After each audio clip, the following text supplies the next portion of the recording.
fellow teacher candidates, welcome to EDU 111, Early Childhood Development. I am Ms. Tiffany Bland, an early childhood specialist in the Education Department at the Sir Porter College of Education.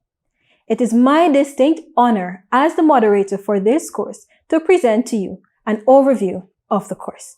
To be eligible for this course, you must meet the following requirements.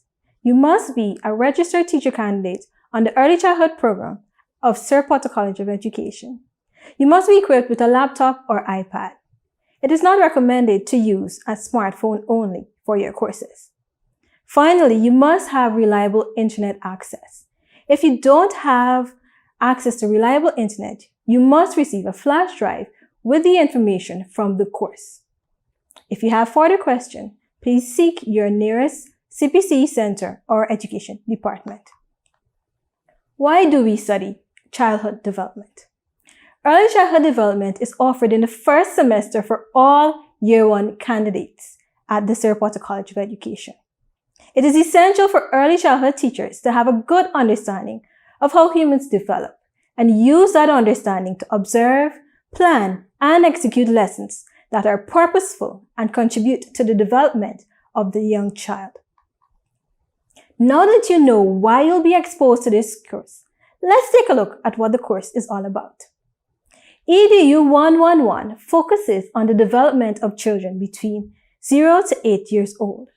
In essence, children who are preschool, nursery school, and grades 1 and 2 of the primary level. Throughout this course, you will develop an understanding of the biological beginnings, physical makeup, social, emotional, and cognitive development of young children. You will also learn ways on how to foster the healthy growth and development of young children. EDU 111, Early Childhood Development, is a 2 credits course. This means that you'll be assigned 2 hours weekly for readings and tutorial sessions with your lecturer, which will give you a total of 30 hours for the course. The literature for this course will be covered over the 15 weeks of the semester, beginning with this lesson, the overview, and 4 forthcoming lessons, one for each unit. This course will be delivered to you mainly online. You will participate in tutorial sessions, and you are expected to complete all group and individual tasks. EDU 111 is a non-examinable course, meaning that you'll be assessed via coursework only, 5 coursework pieces to be exact. Your course assessments. For this course, you will have to complete your self-study tasks, 2 group tasks, an oral presentation, and a completion of a child development chart. You'll also have to complete 2 tests, one at the end of Unit 1 and the other at the completion of the course. This brings me to responsibilities of each teacher candidate. For you to successfully complete this course, you must engage with the materials available via our platform. There are many videos, PowerPoints, and literature at your disposal, and it is imperative that you spend time completing your reading assessments and self-study tasks. This brings me to the responsibilities of each teacher candidate.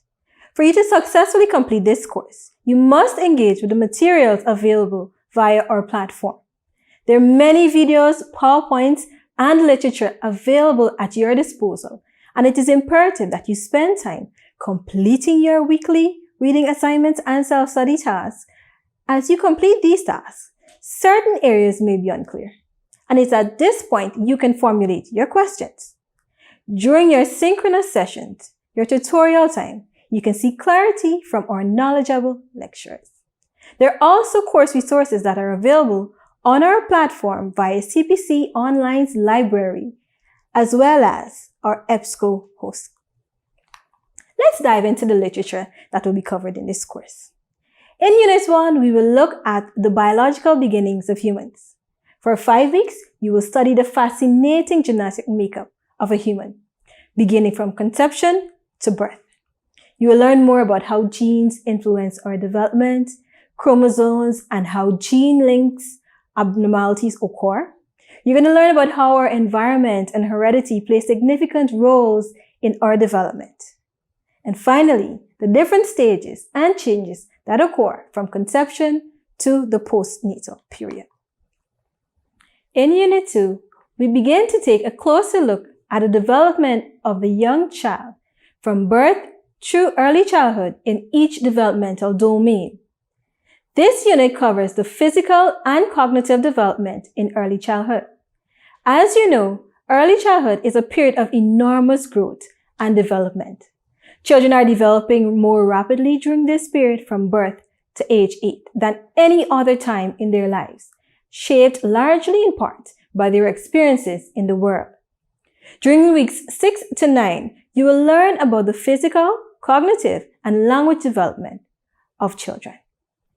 Unit 3 continues our look into the developmental areas of socio-emotional development in early childhood. As we study the tenets of this unit, you will learn about the socialization processes that young children go through, how their personalities are shaped, and how they develop their moral compass, and how they create their gender identities.